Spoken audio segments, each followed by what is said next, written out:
Hello friends, કેમ છો બધાને ભાવથી જય સ્વામિનારાયણ, જય શ્રી કૃષ્ણ, રામ રામ. તો હવે શિયાળો જતો રહેવાનો છે. આમ તો જતો જ રહ્યો છે ને ઉનાળો બેસે તો એની પહેલાં મને એમ થયું કે ચાલો આપણે છે ને શિયાળાને અલવિદા કહી દઈએ ભરેલા રીંગણા બટેટાનું શાક કરીને. તો જો હું બટેટાની ચિપ્સ તરું છું કે જો આમાં બટેટાની ચિપ્સ તરાય છે, અહીંયા રીંગણાની ચિપ્સ કરી છે, અહીંયા ટમેટા ગ્રેવી માટે છે. જેમ કે મંદિરે શાકોત્સવમાં કેમ શાક થાય એવી રીતના શાક આજે બનાવવાનું છે અને બાજરાના રોટલા બનાવવાના છે કે ચાલો આપણે મંદિરે જે શાકોત્સવનું શાક કરીએ ને એવું છેલ્લે વખત આ શાક બનાવી નાખીએ અને અલવિદા કહી દઈ રીંગણાને. બીજું શું, તો જોડાયેલા રહેજો મારા વિડીયોમાં કે હું કેવી રીતે શાક બનાવું છું એમ, બરોબર છે. તો ચાલો આપણે આમાં છે ને રીંગણા તળવા નાખી દીધા છે ને બટેટા તળી અને એની ઉપર મસાલો છાંટી દીધો છે. જો જે મસાલો બનાવ્યો હોય શાક માટે એ મસાલો છાંટતા ગયા છીએ. જુઓ કે હજી થોડોક છાંટી દે પછી એની ઉપર પાછા રીંગણા આવશે અને પછી એનો સીધો ટમેટાની ગ્રેવીમાં વઘાર કરવાનો છે. જુઓ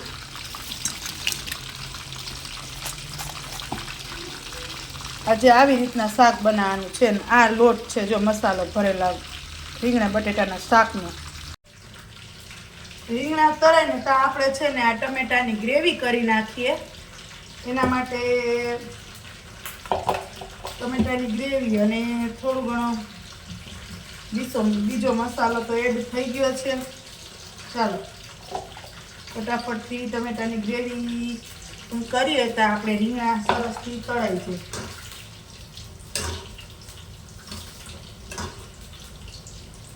આ શાક બનાવતા વાર લાગે પણ મસ્ત થાય, કારણ કે અમે મંદિરે બનાવતા હોઈએ ને એટલે અમને ખબર કે કેવી રીતે બનાવવું. કારણ કે દર વર્ષે શાકોત્સવમાં અમે જ્યારે બનતું હોય ત્યારે માથે જ ઊભા હોય એ બનાવવા માટે. ચાલો તો આપણા રીંગણા પણ મસ્ત તળાઈ ગયા છે ને આપણે પાછા આમાં રીંગણા જેમાં બટેટા નાખ્યા હતા એમાં રીંગણા નાખી દઈએ ફટાફટ અને પાછો આ મસાલો છે એ ફટાફટથી એમાં એડ કરી દઈએ. ધાણા ભાજી આપણે ઉપરથી નાખશું. લીમડોને બધું તૈયાર કરી રાખ્યું છે અને આને મિક્સ હલાવી નાખીએ. જો થઈ ગયું અને હવે આપણે ગ્રેવી થવા આવી છે તો ગ્રેવી થઈ જાય એટલે એનો વઘાર કરવાનો છે. સારું ચાલો તો આપણે જો લીમડો નાખી ગ્રેવીમાં અને હવે એનો સરસ મજાનો વઘાર કરી નાખવાનો છે અને પછી આ બનાવેલું છે એમાં મિક્સ કરી નાખવાનું છે. ચાલો જોઈએ હવે કેવું ટેસ્ટ આવે છે. મંદિરની પ્રસાદી જેવું તો ના થાય પણ એવી કોશિશ કરી છે કે એના જેમ થાય એમ, બરોબર છે. ટમેટું છે એટલે લીંબુ નાખવું નહીં પડે, કારણ કે ટમેટા અત્યારે દેશી ટમેટા છે તો લીંબુની જરૂર નહીં પડે. અને તજ ને લવિંગ ને બાદિયા ને બધું નાખી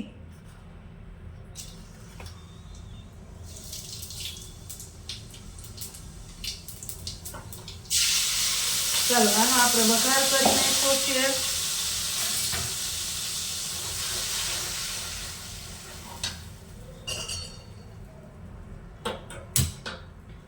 બધા મસાલા છે ને આ વઘારમાં નાખવાના છે.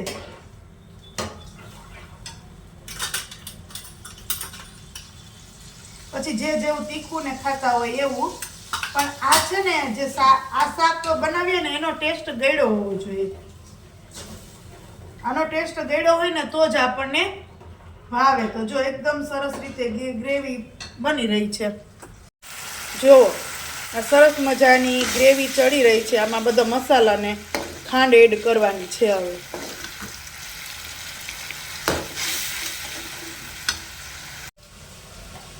તો ગ્રેવી ઉકળી ગઈ છે તો એમાં નાખી દઈએ આપણે થોડોક અમથો ગરમ મસાલો નાખી દઈએ અને સાથે સાથે ખાંડ પણ નાખી દઈએ અને આની સાથે બાજરાના રોટલા હોય એટલે કાંઈ ન ઘટે હો. પાપડ, દહીં, બાજરાના રોટલા જો. અને આ થઈ ગયું છે. હવે આ આપણે બનાવ્યો હતા જે તળીને આપણે રીંગણાની અને બટેટાની ચિપ્સ એ હવે નાખશું એની અંદર. એકદમ સરસ રીતે નાખી દઈએ. મસ્ત મસ્ત મસાલો ભળી ગયો છે. હવે આને આપણે થોડું હલાવી નાખીએ. બરોબર, ગેસ તો બંધ કરી દીધો છે ક્યારનો. આનો ટેસ્ટ બહુ સરસ આવે.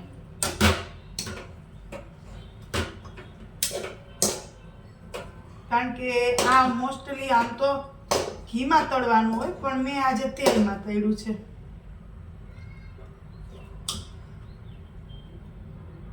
કાંઈ ન ઘટે હો. મસ્ત, એકદમ મસ્ત,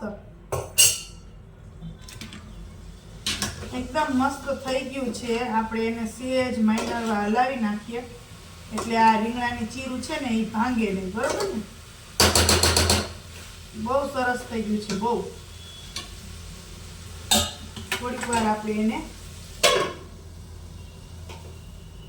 તો આવી રીતના મેં રીંગણાનું શાક બનાવ્યું છે. 1 મિનિટ હું તમને બતાવી દઉં. વળી તમે કહેશો કે અમને બતાવ્યું પણ નહીં. ચાલો જોવો, આ મસ્ત મસ્ત શાક બની ગયું છે ને એમાં આપણે ઉપર ધાણા ભાજી એડ કરી નાખીએ. જો કેટલું મસ્ત થઈ ગયું છે ને. તો આ હતું અમારું ભરેલા રીંગણા બટેટાનું શાક જે અમે શાકોત્સવમાં બનાવતા હોઈએ એ. બરોબર છે. સારું, ચાલો તો તમે પણ આવી રીતના ઘરે બનાવજો. બહુ સિમ્પલી છે. ટમેટાની ગ્રેવી છે, લીમડો નાખવાનો છે, આ બધી ચિપ્સ તળી અને નાખવાની છે. તો પછી મસાલો જે તમારે ટેસ્ટ અનુસાર બધો મસાલો ચણાનો લોટ શેકી અને એની અંદર બધો મસાલો મારે નાખેલો હતો. એવી રીતના તમારે પણ બધો મસાલો નાખવાનો છે અને આવી રીતના બનાવવાનું. એટલે જો મસ્ત ટેસ્ટ આવે. અને મને તો જો અત્યારથી એમ થાય કે ફટાફટથી બાજરાના રોટલા અને ફટાફટથી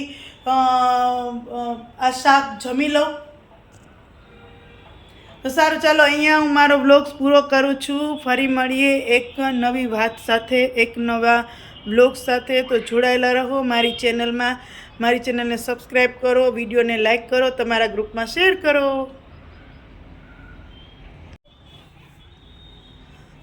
તો આ સરસ મજાનું શાક તો આપણે બનાવી નાખ્યું, પણ એક વાત કહેતા ભૂલી ગઈ કે આની સાથે તમે શું જમશો. તો આ શાકની સાથે ખરેખર જમવાની મજા આવે ને તો બાજરાના રોટલા છે.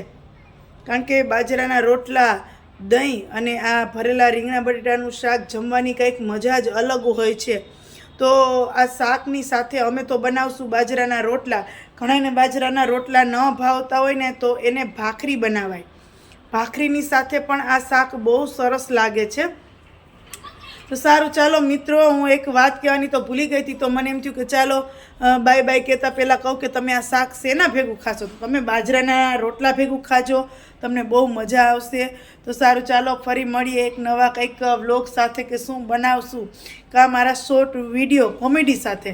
કે જેમ બધા મને કહે છે તમારા કોમેડી વિડીયો બહુ સરસ હોય છે, હસાવાના. તો જોતા રહેજો, લાઈક કરજો, કમેન્ટ કરજો અને તમારા ગ્રુપમાં મારા દરેક વિડીયો શેર કરજો.